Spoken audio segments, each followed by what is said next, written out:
like he's kind of been forgotten about in a sense. He had a couple of years off. He had some issues with his promotion with Premier Boxing Championships. He was finally granted his release and became a free agent and is still on the market, still readily active and ready to go at 31 years old. It's by far not anywhere near the end of his prime run. I think there's still a lot left in the tank for Ellis, and a couple of wins could get him right back into the title picture. Ellis, I agree with him. He is forgotten. He hasn't fought here since 2014. That's right. And it's hard to keep that fan base when you haven't been active in your home city. You've been active fighting, but you got to fight locally. You got to stay locally. Who taught me that? Vinny Paz. Two big right hands there by Ellis. Vinny Paz taught me stay locally, build your crowd up, and then they would travel with you. And I'm happy he's back now, but let's see him stay here, stay fighting home, build your crowd back up, and you won't be forgotten. Your name will be back in there. Having CS in his corner can give him those opportunities to stay home, fight local, and still rack up wins and championships and perhaps get that elusive world title opportunity that he's been waiting for. Yes. He has the talent. Absolutely. He's got the backing now. He's got the Alex Rivera team, Rivera Boxing in his corner. They've been with him from the beginning. And he said he wants a shot at Brian Norman Jr. He's the interim world welterweight champion. Right now he's fighting at 54 tonight as he starts to bring some of the heat to Chaves. This is what I wanted to see out of Rashidi. I wanted to see him sit down and use his speed, not just run around like a rabbit and and run and punch. No, sit down. This young man can hit, and if he puts his power behind that speed, which he's doing today, no one is stopping him. Some big wins on Ellis' resume include Eddie Gomez in 2019. That was for the IBF North American title at 147 pounds, and also beat Alex Roca, who was 16-0 at the time. That fight gave him the WBC Intercontinental title. So he's had a couple of minor belts. Hasn't had that shot at the big one. He was on his way in 2023, lost to Romain Villa.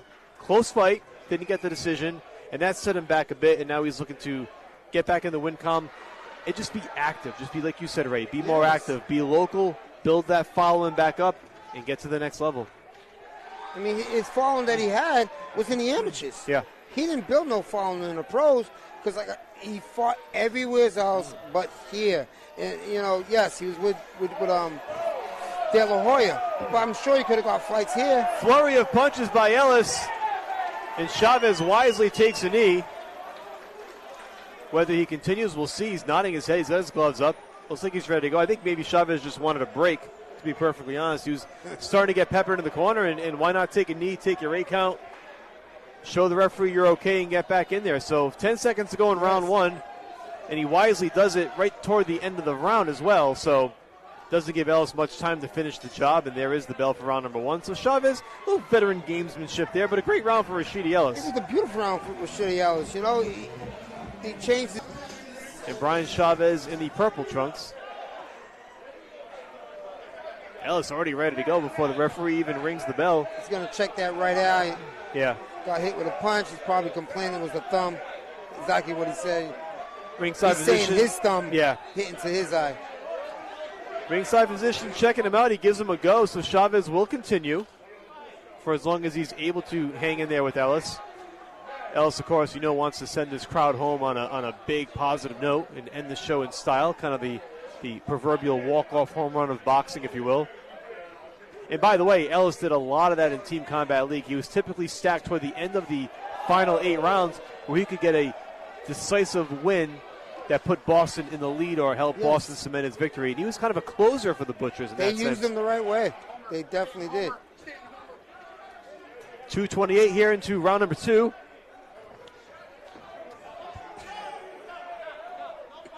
Chaves trying to take his opportunities to get a little breather here. Ellis has been coming out rapid fire this whole fight.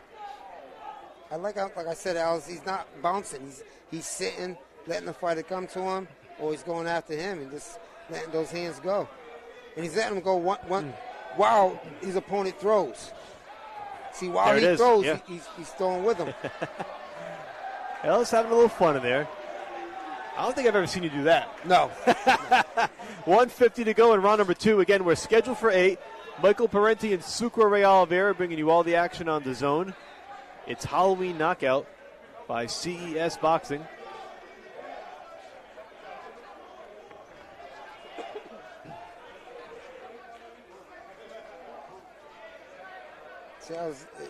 He's too worrying right now about showboating. Just let them hands go. There you go. There it is. Ellis working to the body, back upstairs, changing levels on Chaves, who's just trying his best to cover up and spin out of the way. Chaves throwing a few shots back of his own. Ellis better learn to cover up, too. Might sneak one of those left hooks in there. You got to watch out with some of these crafty veterans. You know, they know the inside game, and they know what to do and how to, I don't want to say exploit the system, but they know the little nuances that can throw a fighter off balance. Yeah, all the tricks, exactly. And that's a big deal. He's letting his hands go, but while he's letting his hands go, he's not bringing them back to his face. He's dropping them. So all his opponent got to do is throw one of them left hooks and catch him on the button.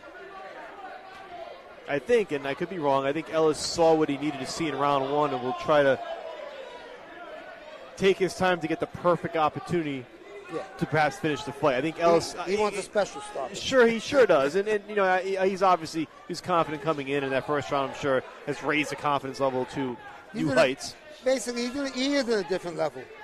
You know, and we want to see that showcase today. We mentioned Ellis 11-1 with TCL this year. It's a phenomenal record, and it's so hard to do that when you only fight one round. Yeah. And you don't know who you're going in with. Sometimes even that day, things change quickly in TCL. I mean, Ellis did a great job, and it was just the perfect format for him. And I think CS fell in love with him in that platform. He fell in love with CS, and it's this match made in heaven, if you will. 2 rounds. He's sitting. He doubles, triples up that right hand, but he's throwing it hard, but he's not putting his hip into it. If he puts his hip into it, the round's over. It's done. Matter of fact, the fight is done, I believe. As we saw the replays, referee in ringside position.